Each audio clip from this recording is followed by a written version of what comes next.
welcome to Where Lavender Grows. I'm Josh, the Posh, and I've got my phone on. Let me silence that real quick, and we'll get started here real quick.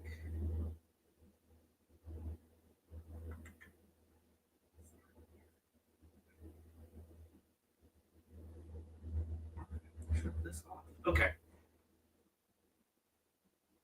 sorry about that. Didn't realize my phone had been on with the live, but again, welcome to Where Lavender Grows. I'm Josh the Posh, and here we respect families. We center victims in light. They're not just props for us to engage with content or to get numbers out and things like that. So I'm just here to be kind and um, to get awareness out about cases, particularly cold cases that may not be um, uh, in the spotlight in media and not covered usually, and so that's what we're here for and doing, and uh, just making sure that we're representing victims and centering. All right, I see Southern Gal. Thank you for coming in, Southern Gal. If you haven't had a chance to check out Southern Gal, I'll try to drop the link here in a little bit. And for Southern Gal, she does a lot of missing people throughout the states. I don't know if she's done anything outside of the states, but uh, and what I look forward to having Southern Gal with me here later and for a future episode. And so I really want to thank you, Southern Gal, for coming in. And there's quite a community around Southern Gals. Um, People who have come in. I've known Southern Gal for a few years now. Um, when I used to mod for another channel, and with Mr. Steve and True Crime Web, uh, Southern Gal was always in there, and then I would watch her shows as well. Hey Shannon, how's it going? I see you. Thank you for joining us this evening to honor the life of Veronica Taylor. Uh, this is something local to my area, a case local to my area, so I look forward to doing it. All right. And very good. All right. All right. Southern Gal is looking forward to it. I hope so. I think so. I'll respond to the email here shortly uh, about what I was thinking about what we could do for an episode, joining and collaborating together. So, oh, good. I'm glad you're glad to be here. Um, and this is kind of my fourth episode, so if it's disjointed or things like that, I'm getting used to the technology and moving forward with that. So hopefully, um, we have a relaxed atmosphere to keep going. And I'm glad um, that you're commenting in and everything. I like a lively chat and an interactive chat. Um, just as long as we can keep the trolls to a minimum. Hey, Mustang, how's it going? Hey, it's good to see you too. Mustang's another one that I really enjoy. Comments from Mustang going in. Yeah. And so I really appreciate you coming in and being a part of the community here. And this is kind of, I really want the channel to really be something that is more focused on, less on numbers and more focused on really the human equation and what's going on uh, with what we crazy little humans do. And it always shocks me what. Oh, and thank you. Yes, hit that like button.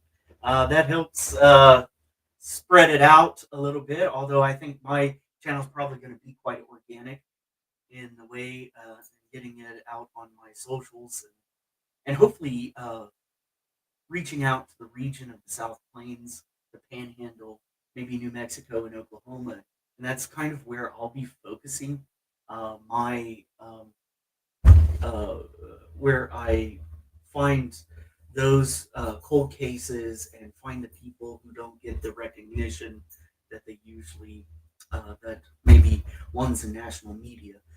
So if you're looking for up to date, turning in the news cycle type of true crime, I might not be the most. This channel might not be for you.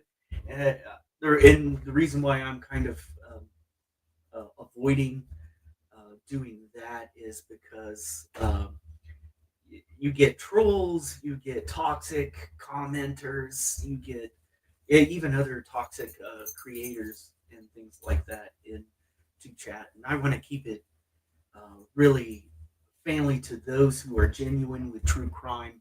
I like Southern Gal, like Mustang, and like Shannon here, uh, where we really respect that it's a human story, and we're not here to bash families. We're centering the victim in it. We're not glorifying crime and things like that. And so I haven't had an issue yet, but with things like that, I'm gonna have to give some people some wrenches. So I might have to give you some wrenches there, um, Mustang and Southern Gal, uh, in case.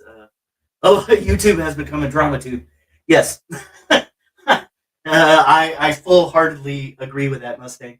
YouTube has become a drama tube in some ways, and it has a lot of effect on families and families of victims, and they become re-traumatized sometimes by um, the content and the things out there um, that unnecessarily um, it is derogatory towards them. Um, I realize sometimes family is involved with maybe the crime, but I think even for me it takes a little. It takes a lot for me to start. Okay, I don't mind questioning, but I really want to be careful with families because I can only imagine what they go through. Uh, Yes, the Southern Gal, and that's why I like your channel too, and I like your chat community in there. And I rarely see issues with trolls in there. So, uh, and um, and I want to bring more attention to cases like Veronica's, where there is a need. Even the family has expressed in interviews over the years that one of them expressed that I can't have pictures of Veronica in my house because it hurts too much, and I think that is telling about the long-lasting effects of, and this is one that happened in March of 1987. So we're going back 3 decades or more. Is it three? Maybe is it 4 decades now? It's getting almost to 4 decades, and I think it's they need it solved. And so this is really to bring um, attention to Veronica's case. Um, very good. All right. So how do we remember Veronica? Well, she was 13 years old back in March of 1987. I never found a birth date for her, but um, they expressed that she was 13 years old and in the sixth grade. Uh, she went to Murphy Elementary School, which is in Lubbock, Texas. It no longer operates. I think I heard that it shut down about 10 years ago or more. She grew up on the east side of Lubbock, and her neighborhood is in the east side. Yeah, so young, and this is kind of her. Like I did one of my episodes in Amarillo, and that also involved a 9-year-old boy who's missing to this day, Dorian, and I felt just the gravity, and it's in a similar type of area here, and a very similar type of area this takes place in remembering uh, when we remember Veronica and the area. So this is in the South Plains and near the um, uh, not too far away from Amarillo. You could easily drive there and things like that. So her so she grew up on the east side of Lubbock, and for those who don't know Lubbock or not um, familiar with Lubbock, the east side of Lubbock was especially back in the early part of the 20th century. Uh, Lubbock was a segregated city, and they had in 1923 had an ordinance where you pretty much had to have business to come over on to a certain side of town, and the east side was for African Americans. That's where they could build houses, and they developed their own community there. And the communities there, they had jazz clubs, barber shops, hair salons, jazz music, and things like that. And I'm going to show you some of that area, Google Earth later on. But I want to keep in mind that this side of Lubbock is has had economic decline and deteriorating ever since they put an interstate through there. And so this side of Lubbock has seen a large amount of decline. A lot of the city is growing towards the west, and so a lot of what is looks updated and has the businesses and strip malls that you normally have uh, post 2000 is going to be on the west side of town, and so the east side has some historical things, but it's crumbling, and it's the industrial side, and they keep building industrial over there, even though there's a lot of history and things like that too. Yes, Dorian's case is very sad as well. Yes, the rest of in the South, the rest of Lubbock is being neglected. That is absolutely true, Shannon. That the rest of Lubbock is being neglected, and and that comes down to a lot of things with services, with police protection, with things like that.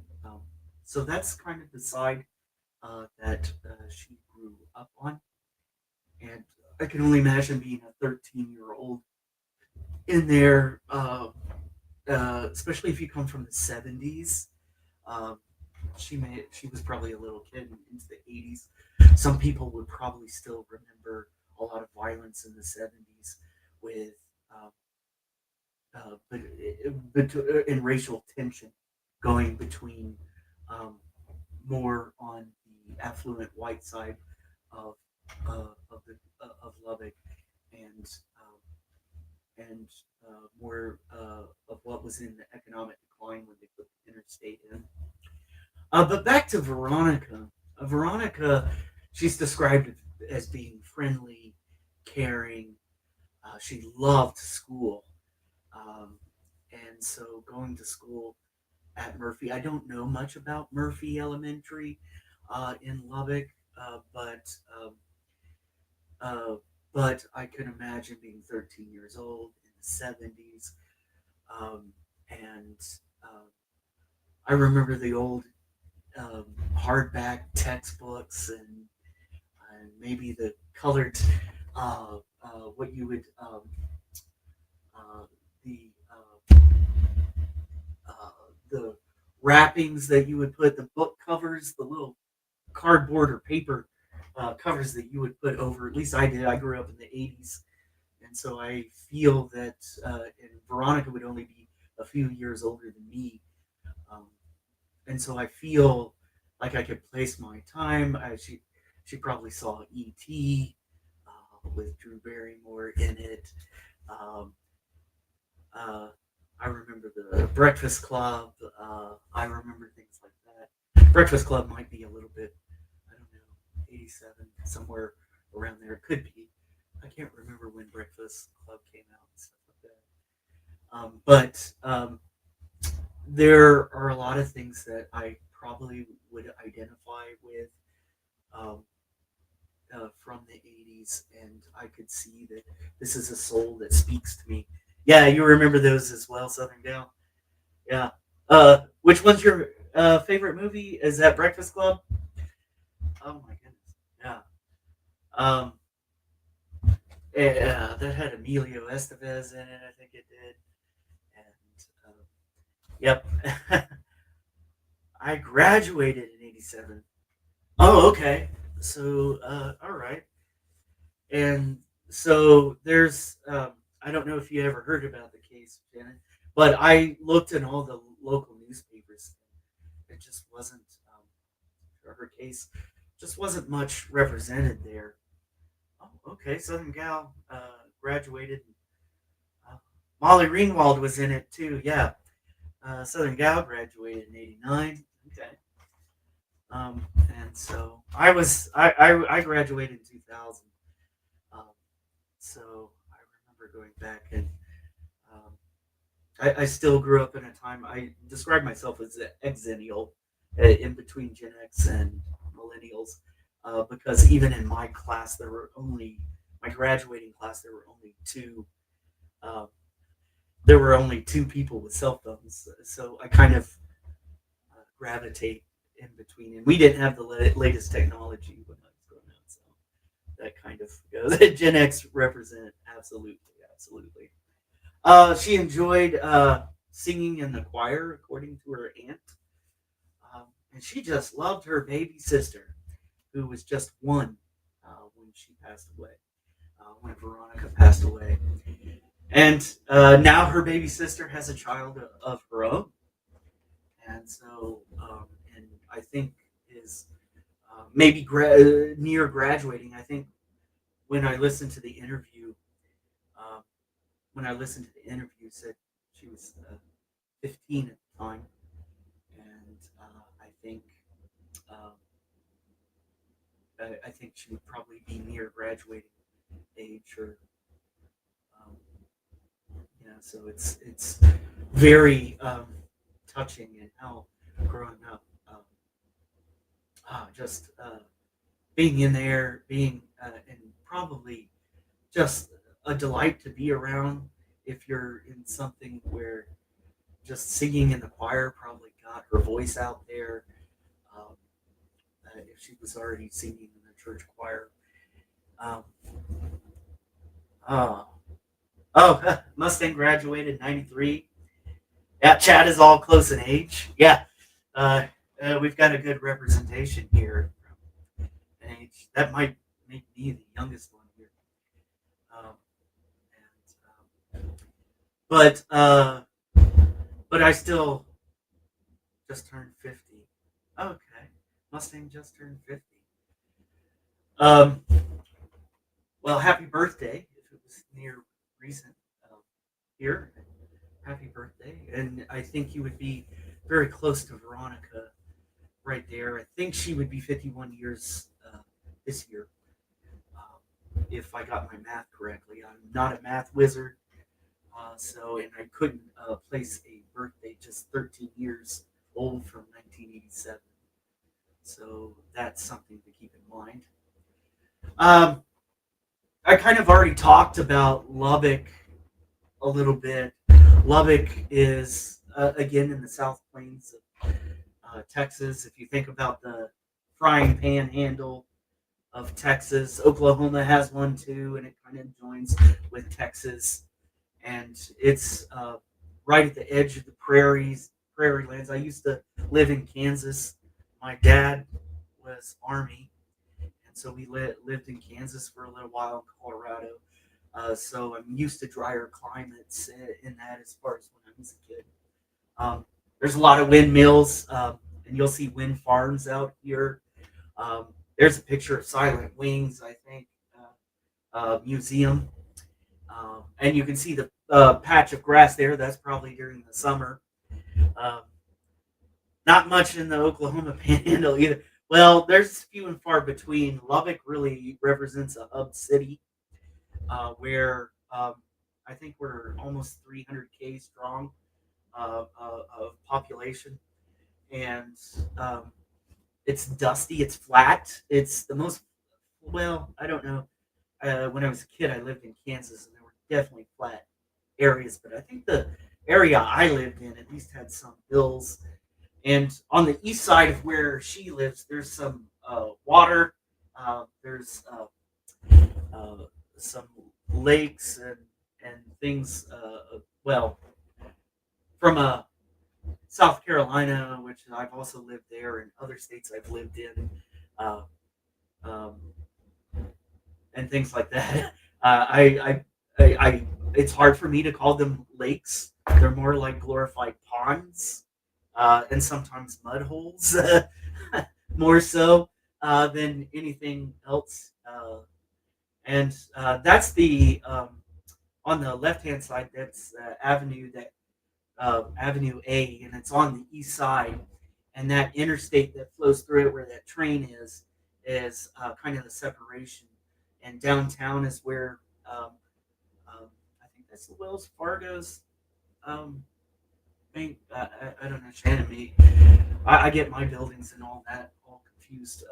In the background, that skyscraper, or what, or only thing that you could call it, skyscraper, there is there, and that overpass kind of leads you into downtown and into the art district and depot, um, and things like that. So you can take that way. Our courthouse is on the other side of that. I didn't get pictures of that.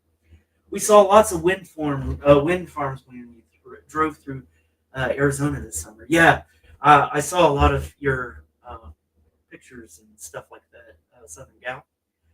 Um, yes, we've got prairie dogs. We've got a prairie dog town, and you can see that over uh, on the east side as well, and uh, and where our parks, a lot of our major parks that people go to are over there as well. I even have a colleague who is a prairie dog librarian, and he just loves those. He has a colony himself of prairie dogs, and so yeah.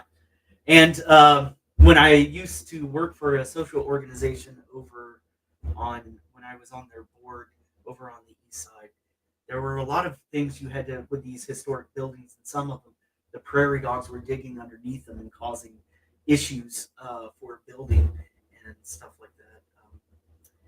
And so that's kind of the town there. There's just a lot there that has disappeared and vanished since the 70s. It may be quite a different place today. There, when I walk over there, there's tons of buildings that are no longer there. There's warehouses and trains, and even the film, the series, 1883, with what's his name in it. They were storing stuff like the wagons, and it's a western. They were storing stuff over on the east side in these warehouses there for that show, and things like that. So now that we've really centered where who Veronica is and was and where she grew up, um, there's just a lot there to go over and unpack. But let's get into what happened. Um, and it really setting the stage. This is a crime that will take completely over on the east side of Lubbock. And a lot of crime over there is ignored, um, especially during the 70s and 80s. Um, that's the way Tulsa looks to me. It looks like a skeleton of what it used to be in the 70s and 80s. And I have quite a few in the community that talk about Tulsa in relationship in comparison to Lubbock's east side. And we had a tornado here in 1970 or 71 that really tore through. And I believe the scientist who studied, who came up with the Japanese scientist who came up with the F scale for tornadoes, came to Lubbock, and really a lot of his papers and research are actually here at the university. And so there's um, he came, and that really changed. Yes, that really changed Lubbock's downtown, and that I believe the north side and some parts of the east side, it really uh, damaged a lot of materials and a lot of houses and infrastructure of Lubbock. And so the uh, was May 11th, 1970. Yeah, May 11th, 1970. So that kind of fills in the backdrop of Lubbock there as well. I didn't even mention Buddy Holly, but there's um, Buddy Holly uh, and his music, and your grandpa's store was destroyed. Oh my, I didn't know that, Shannon. Um, and yeah, there's just a lot of things. I think even some of Buddy Holly's stuff. If you, I think the just a lot of his music and stuff represents it. There's his big horn rimmed glasses and stuff. I don't know if horn rimmed is actually how you describe it, but his glasses are kind of a big monument. We've even got a tornado monument and things like that about Buddy Holly and stuff like that. Yeah, so what happened? Let's just go over a little bit of the 1987 timeline.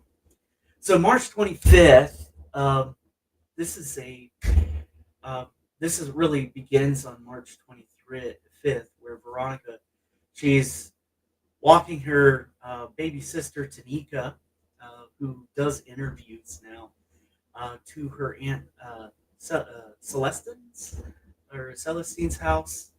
Um, uh, and I'm going to show you here in a little bit on Google Earth the map. This is going to be a very close knit and close family. They live very, very close to each other, and so this neighborhood is going to be very. And and the last place she was seen is going to be in a very confined area um, in on the east side of Lubbock. So a few minutes later, as she's walking uh, her baby sister to Aunt Celestine's house, I believe her mother's playing cards over there, and this is 10:30 p.m. at night. A few minutes later, she asks her mom if she could stay with her Aunt Darlene, who lives nearby.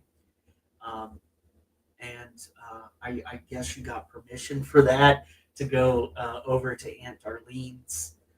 Uh, and just a few more moments later, she's walking to her grandma's house to tell her she's spending the night with Aunt Darlene.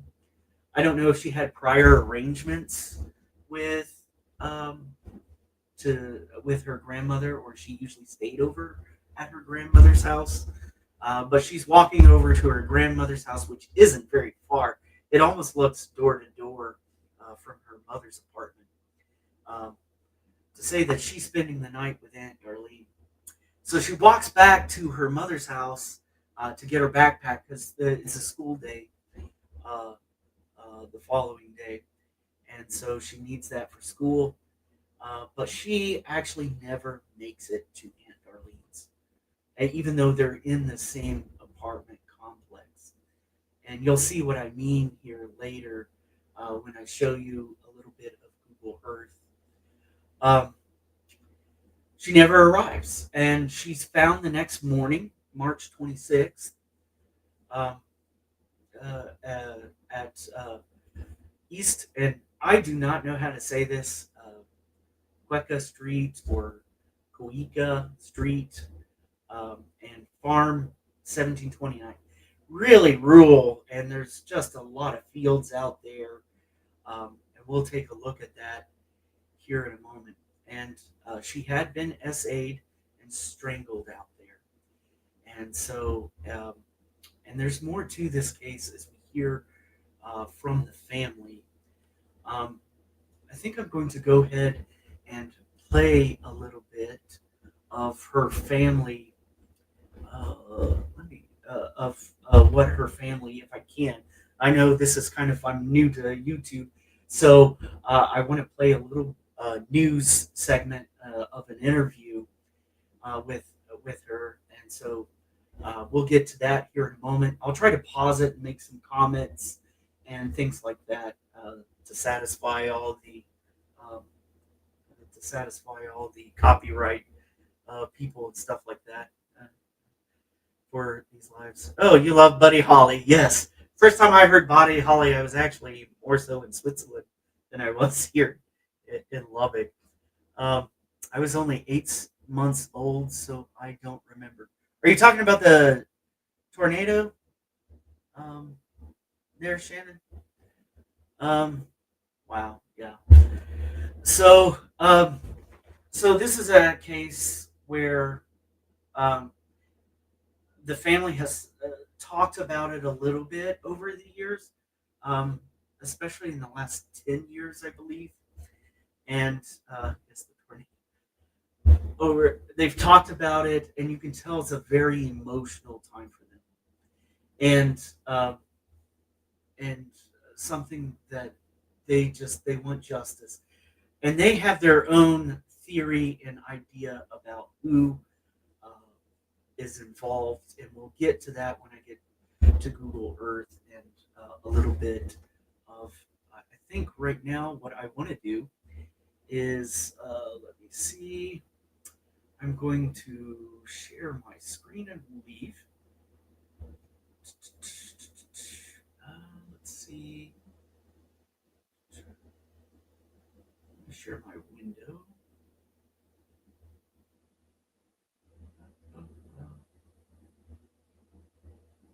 And let's see if I can do this.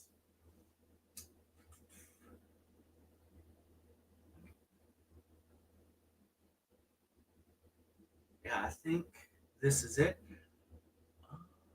Oh, I think I have to add it to the.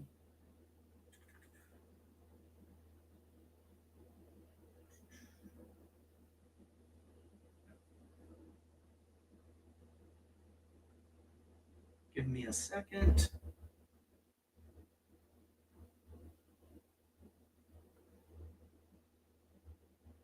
Ah, here we go. There we go. And sorry for this for the big kaleidoscope of me here. Let me go here. And do I need to set sound? Hopefully, sound kind of audio. I think I've got it. And all right.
Yep.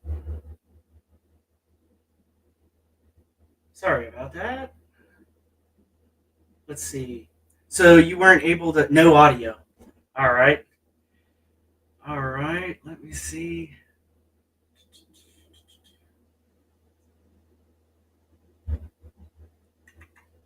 Let me see. Try one more time. And also share tab audio. There we go.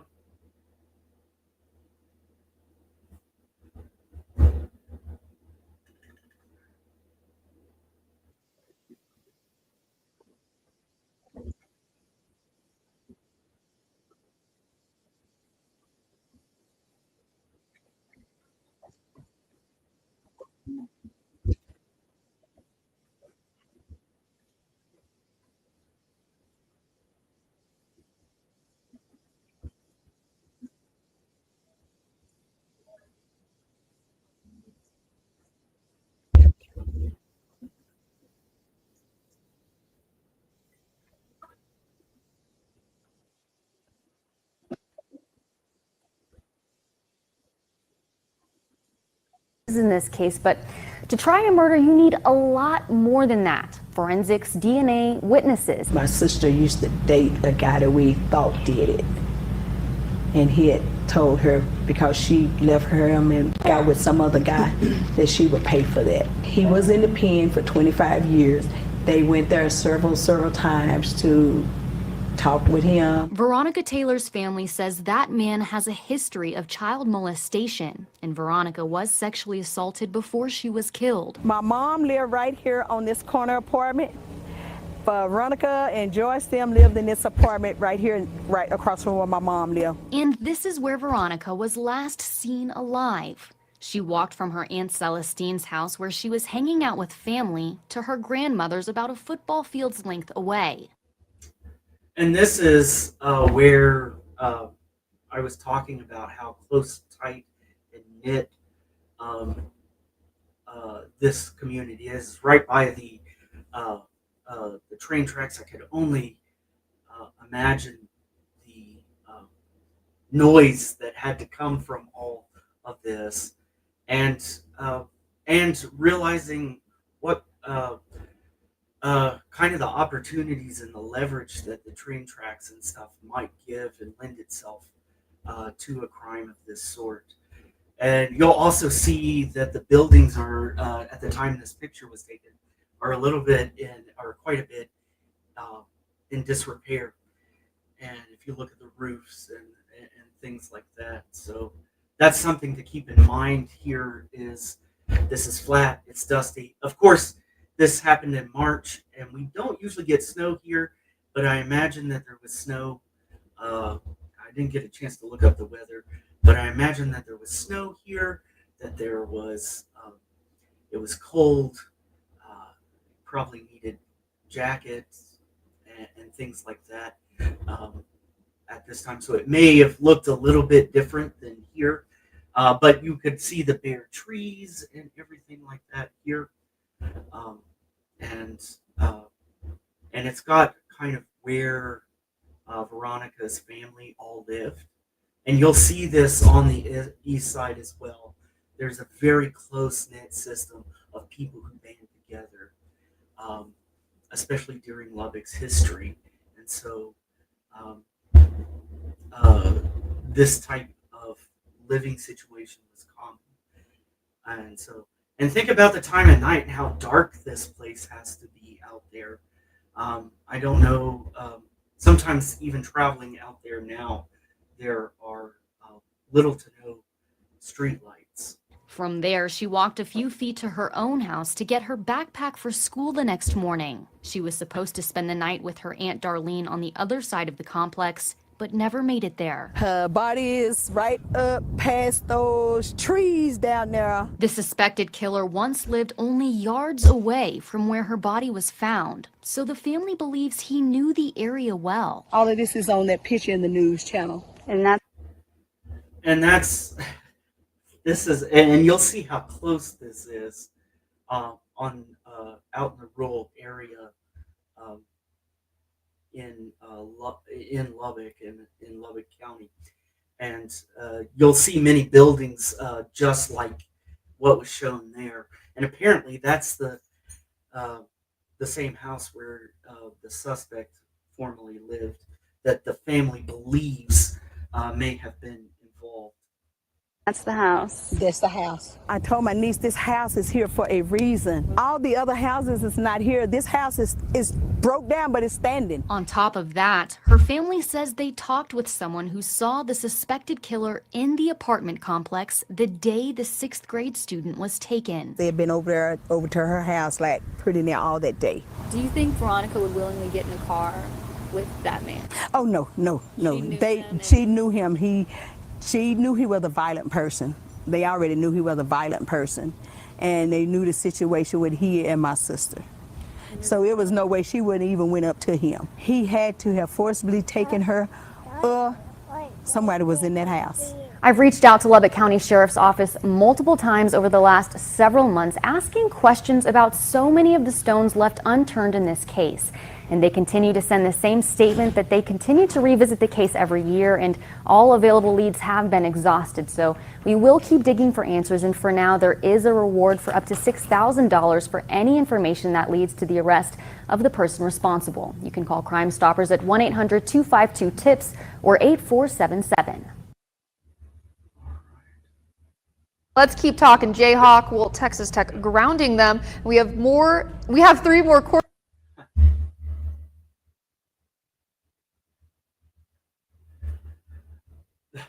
The Texas Tech Jayhawks. Yeah. All right. Let me catch up with chat here.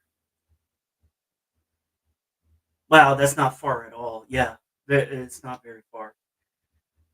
Definitely someone in that apartment complex. I was thinking the same thing, and somebody she knew. Very, very good. Okay. Someone had to have seen or heard something in my bed. Yeah, that close knit thing, and they're appealing. The family is just appealing for people to speak, to maybe come forward.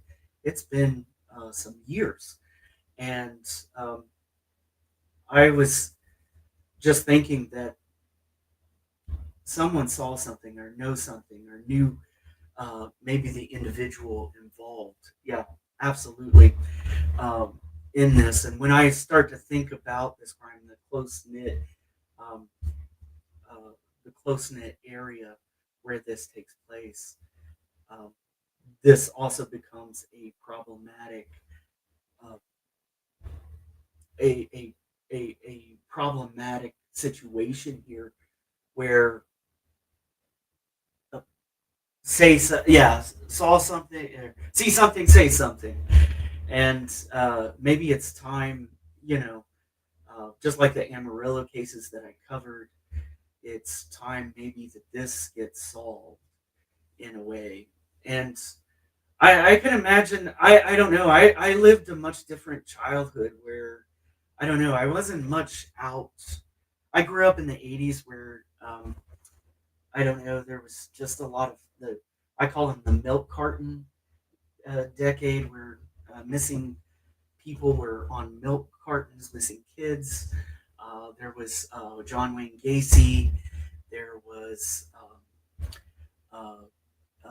who was it? John Walsh's kid. I don't know if that was 80s or the late 70s in that area. Adam Walsh, I believe it is. And so I didn't much as a child. We were always told to stay inside most of the time, so I didn't have. Whereas my dad talks about being out late all the time, and he is a Texan, so he grew up in South Texas, and so he grew up playing out all sorts of at those ages, especially between 8 and 13, 14, 15. Between those ages, I remember the milk carton pictures. Yeah, absolutely. And so when I think about this crime, it's hard for me to understand how somebody as close knit as that is. It looks like you could look out the window and keep track of children or other people. Uh, I don't know if the train tracks drew a lot of noise, or what times those run. I don't know if they ran at those, but if it would kind of dilute sounds, or you become so desensitized to sounds and things like that. Would there have been a scream that would have happened? It doesn't seem like anybody or came forward with saying, "Hey, I saw a car come by, a truck, and was talking to Veronica, or was forcing her into the car, or something like that." In there, we roomed outside until the street lights came on after we reached around 9. Yep. We roomed up. So even you kind of reached around 9 o'clock there. When I first heard this, 10:30 p.m. I thought it was just unusual. But if all your family lives in the same complex. I guess sometimes maybe you would go back and forth like that. And a 13-year-old, I don't know what the case is there or where the actual abduction. And I'm going to share my screen again. Hopefully, I don't give you that. Let's see. Can I share my?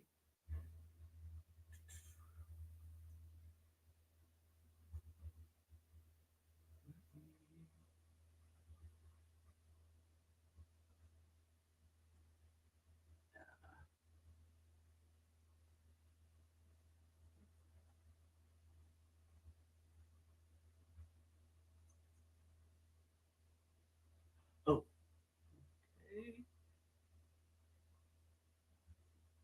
All right, and add to stage.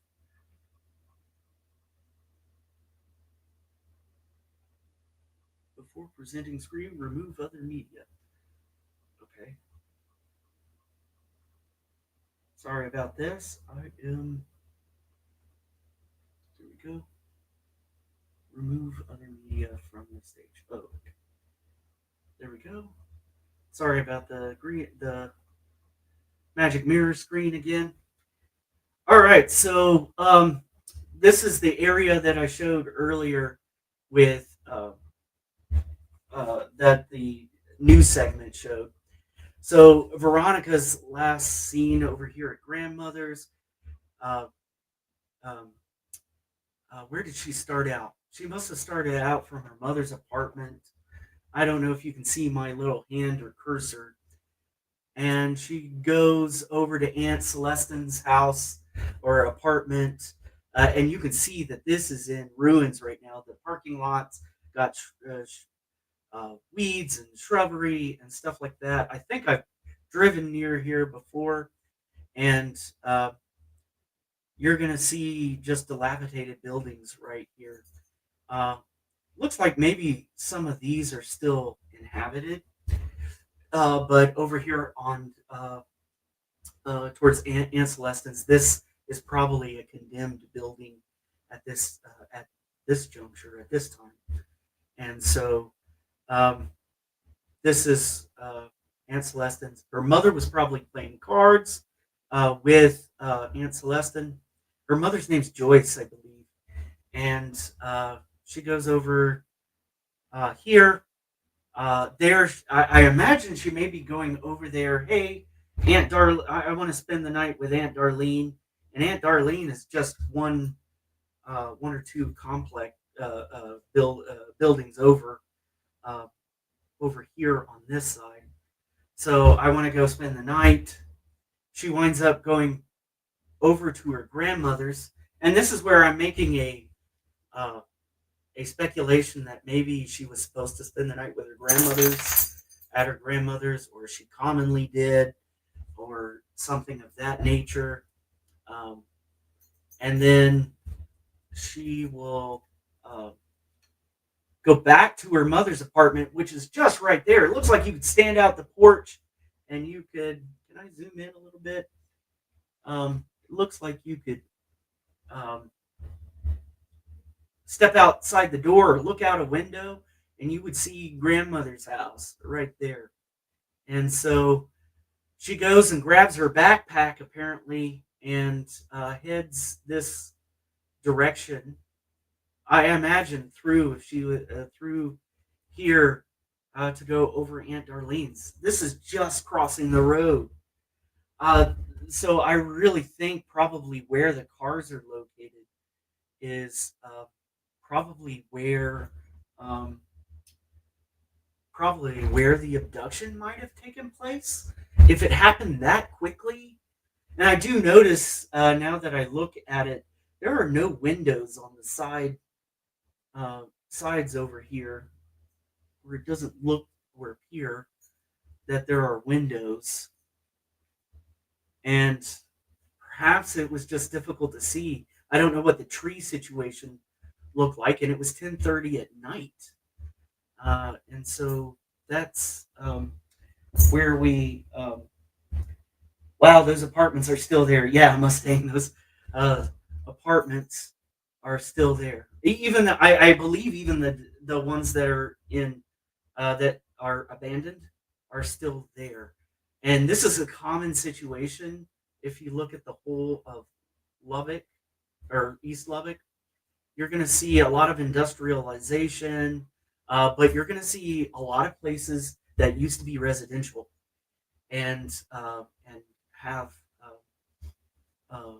uh, or used to be community businesses really taken over by industrialization and companies like that. And you're going to see uh, the train district here and granaries, a lot of things like that are going to be there. So there's um, here is um, where it all takes place. If I zoom out, we can it'll come into view where she was found, and I believe it's just a few miles away. So the uh, suspect's former home, and we could dive in. We're going to go right into, I don't know, we might find a few crop circles or something like that. I don't know.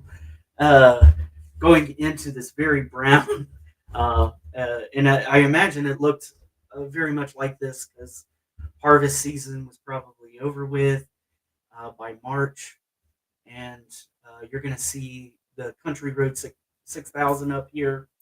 Um, and you're going to see, and I find this really bizarre that the person that they believe, who is unnamed in their, um, and I can't see chat right now, so except for on my phone.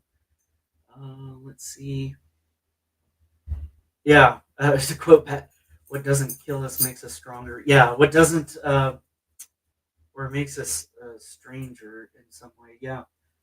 Did Mustang say? We roamed. Maybe that's what's wrong with us. Yeah, roaming out. Southern gal. Yeah. What doesn't kill us makes us stronger. Okay. Yeah, that outdoor mentality where we face the danger. It didn't work out so much for Veronica. I wonder if she was snatched into the car when she was close or crossing the street. That was exactly my thinking, Southern gal. Um, I was thinking that she may have been snatched. And it's so chilling that her body was found near the person that they suspect. And it was the uh, uh, boyfriend of their sister, Joyce, and of Veronica's mother, um, or ex boyfriend at the time. I don't, it seems like there was a issue with, wanting to stay together, and he threatened that he would get back or cause harm. Yeah, redlining, a good possibility. Uh, all right, and let's see. Weird that he would have left her so close. Yeah, if it was him, but it's hard to. I mean, if you look back at, I mean, what are the chances that a stranger abduction of some sort, or even uh, another acquaintance, friend, relative, uh, was able to abduct Veronica and then bring her back out to this area. I guess it hints that unless there's some sort of framing going on, or um, wanted to put it on to, maybe knew their history. I don't know if that's a possibility. It's going to be hard to really get off, especially as strongly as the family believes that this person was involved in the um, in the in the crime that that that and I'm glad the police aren't getting tunnel vision with that. I think they haven't commented on this person. Not in the. They just say that they are continuing to pursue leads, and to pursue leads. Um, there was some issue a while back. I was reading an article in 2008 that said there may be some DNA movement in DNA, but since then there hasn't been a word about that and what DNA.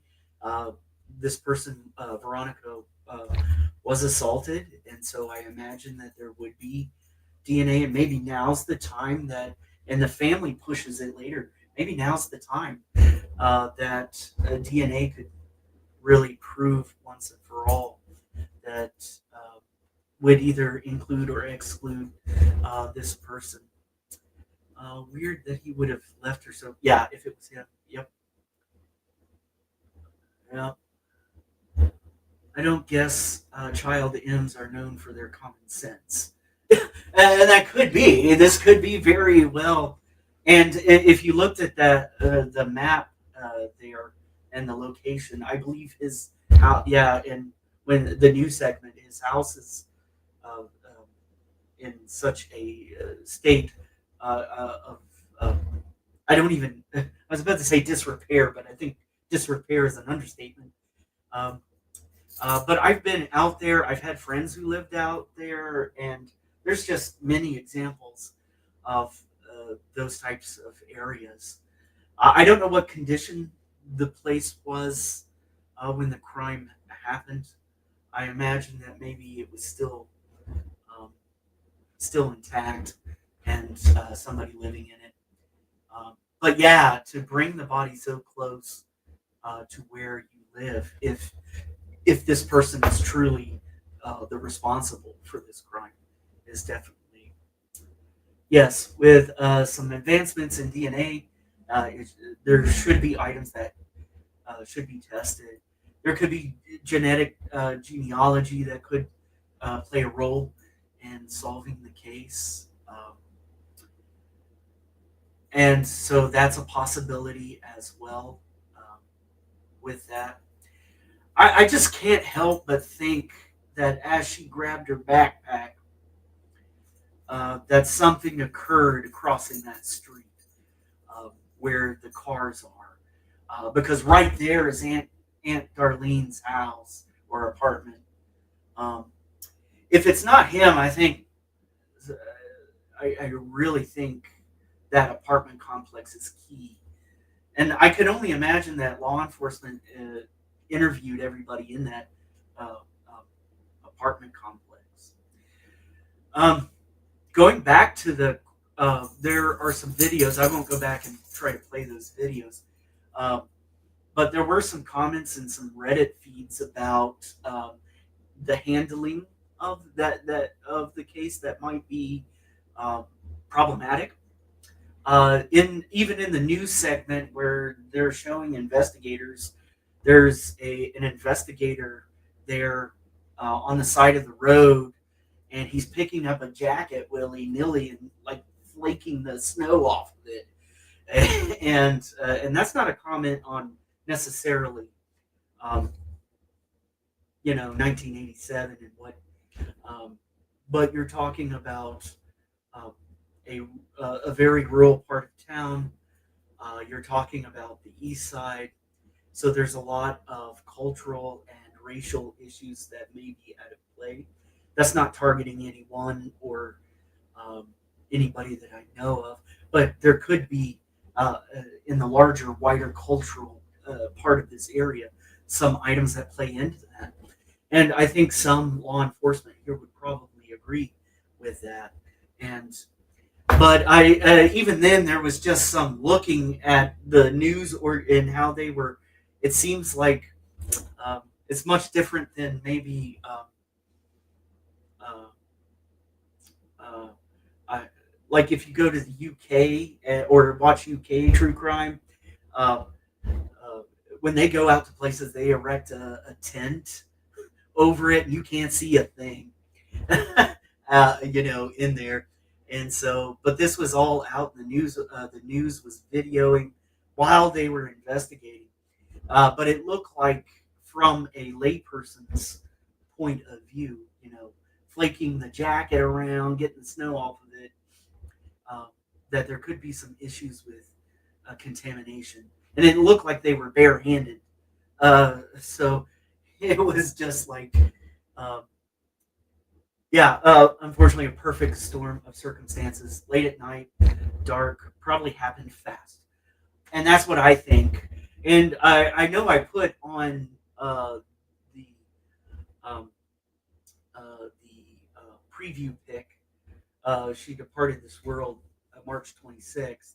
But I actually, now that I'm thinking through a little bit, she probably, I just can't imagine a situation.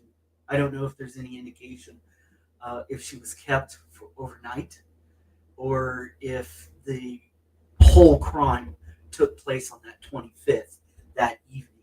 And I think, I don't have numbers behind me, but I would think that statistics um, might prove that out, is that she probably was no longer with us um, uh, by morning. Uh, there's just, it just, and you saw how close it was, within a few miles, that I imagine a vehicle is involved. Um, I don't know if this person, if he was known to be a violent person. The family said he was, and she knew that. So I don't know what would have. This is where it gets me. It gets me. If she knew, 13 years old, if you're cognizant that this is a violent person, I don't imagine a ruse would work. If he's the responsible, um, a ruse would work. That more so that had to grab her, maybe, and that I imagine it'd be quick, um, and crossing that street. Can anybody else think of another uh, scenario? I can't imagine, unless she went somewhere different than Aunt Darlene's, or met someone, or I don't know. I wonder if it was common to be out that late at night. My opinion, force would have been used.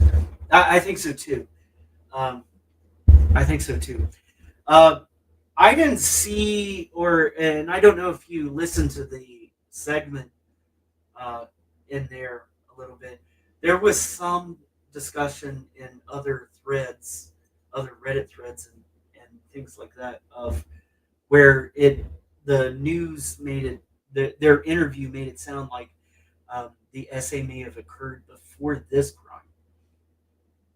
Um, so I don't know. I had trouble understanding um, uh, if the assault, that the essay took place that night, the crime, or was there, or did it happen before? And that's a tragic thing to think about in this, and how terrifying this how this all played out. How this, probably not odd to go around a complex like that at night. It's possible, um, but in a I've lived in apartment complexes, and it was amazing to me. As an adult, I didn't go out as much as other people did. Uh, Even it annoyed me a little bit, because they were making a lot of noise. And maybe this is a situation, it didn't look like a big apartment complex to me, but maybe noise was, like I said, maybe they were accustomed to noise. Maybe kids playing, that maybe a noise was heard, but not recognized as a cry for help. Um, I don't know. I don't know how to put uh, that in those terms, and try to imagine the scenario in a different way. Uh, Probably a lot of other kids. And I imagine if there's something, hey, if you were a kid at that time and lived in that area and in that complex, maybe there was something in the back, or just a strange person, or odd an odd circumstance that happened that night or in previous nights, that maybe it's time to go and talk to uh, the police, or to law enforcement, uh, because this family needs justice, and Veronica needs justice, because it hits uh, at my heartstrings here, that um, that this would have happened, um, and she was getting prepared for school. Even thinking that she loved school and learning was so important to her. Absolutely, yeah, absolutely. Um, any other thoughts on this? On this? On what's going on here? I just, yeah, this crime just blows me away, and I can't imagine.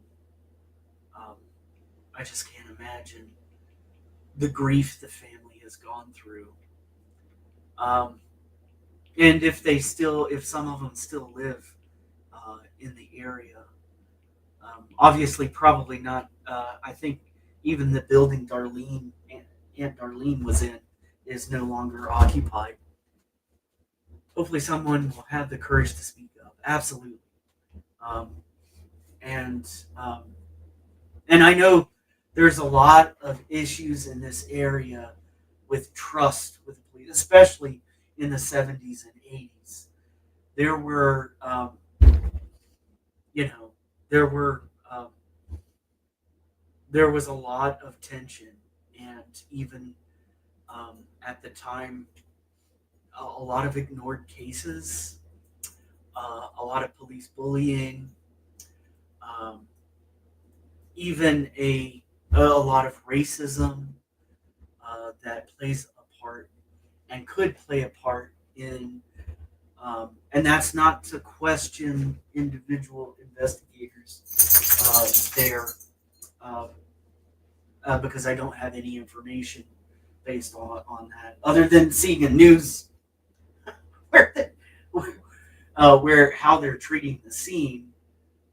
I would believe in '87, even then, um, there would be a lot more careful attention to how you treat a crime scene. Um, and again, that's just a layperson's perspective. Just looking at the news, if you go and Google this and look at some of the YouTube videos of the where the news uh, is out there filming as they're investigating, it looked like maybe even the body was still there, while they're investigating, and so I found it a little chilling, um, because even some cases in the decade prior, or even in the 60s, that I know that they've solved through DNA and stuff like that, the investigators were a lot more careful with um, that. The snow looked pretty thick for this area, so I wonder what the weather patterns are. I didn't get a chance to look that up, but and how weather played a part. There's a silver lining to these cold cases. It's that as more time passes, people become less afraid to say something. Yeah, and that's what I'm hoping in this channel. And if you're in Lubbock or surrounding areas, or you used to live in Lubbock, um, and if you remember something, it may be time to pick up the phone. Do we pick up phones now? Well, I guess we still pick up our cell phones and pick up that phone and call Crime Stoppers or things like that. Call. This is the. Let me hide this. This is just the Texas Rangers cold case investigation. This is just a little description of how that. And if you know anything, you can call Crime Stoppers at 1-800-252-TIPS. That's 8477. You can also submit it online at True Crime Stoppers. You can do it anonymously in that case and get some justice for Veronica. And this says 3,000, but they last November, they increased it to 6,000. So there's a $6,000 reward for information that leads to the arrest of the person or persons responsible. Whether it's this person that the family believes or someone else.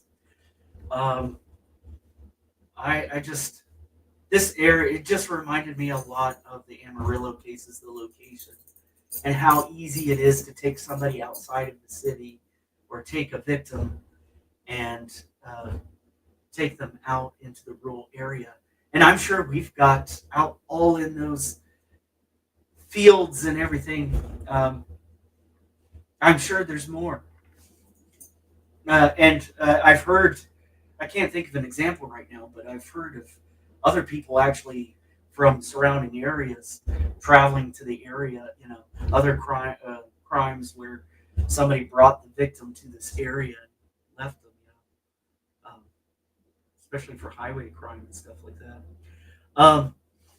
So I linked some of these. I tried putting them in the description, but they were too long. I might go and try to find some bit.lys to put them in the description of different news articles and things.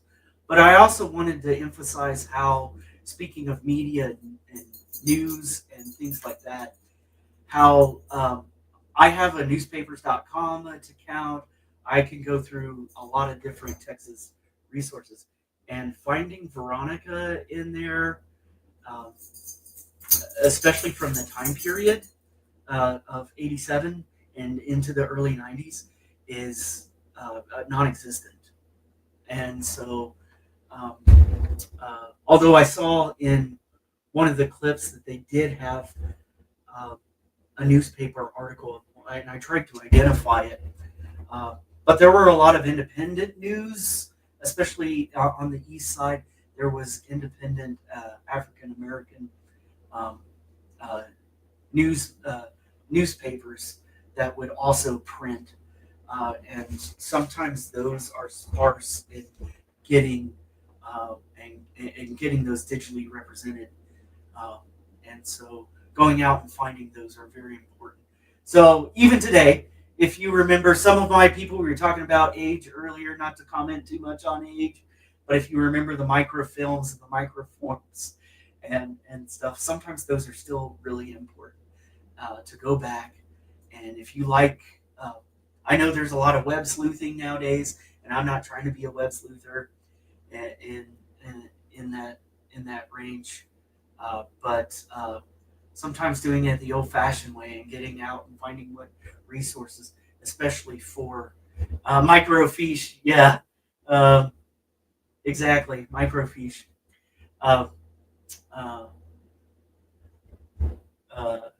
You will definitely be doing the community some good and pulling back. I recently, a couple of months ago, went to a defunct newspaper on the east side there, and it was amazing to me how much of their newspaper. I went to their building where they used to operate, and it was amazing to me how much history was on the walls of that building. And I was reading about people I had heard about, knew about in this area, and so I want to get some justice for Veronica. Any last comments, thoughts, worries, concerns, rotten tomatoes to throw? Hopefully digital ones, if that's the case. I'm still learning the technology, so thank you for being here, and thank you for working with me and stuff like that, and making some great comments. I really appreciate the people I've got in here. Like I've said, I really want quality community in here, um, and people that I can cry with, I can laugh with. Um, yeah, when I first saw this one, and I was really touched by it and really wanted to get Veronica's story out there, and hopefully some justice to come, and especially um, for the East Side.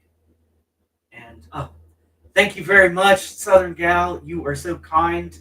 Um, you are so kind, and I'm glad that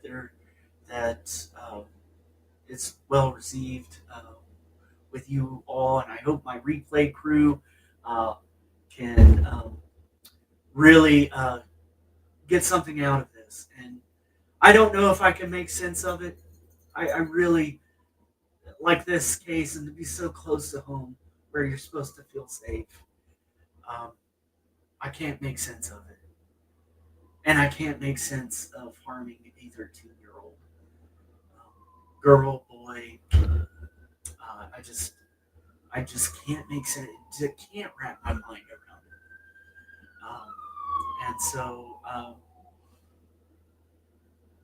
And so that's what I want to leave you with, is a sense that how do we really bring justice, or make I don't know a sense, but how do we get through this and conversate? And so my heart goes out to Veronica and her family, and to Joyce. I believe Joyce is no longer with us, um, but to her aunts, and to her to her would it be niece? Yeah, I think niece, who was 1 year. Yeah. Thank you, Mustang. I appreciate it. Well, I will leave you and get prepared for another week, and I'll see you next week. Thank you very much. Absolutely, absolutely. Thoughts and just well wishes to the family. Thank you, Shannon, and have a good night.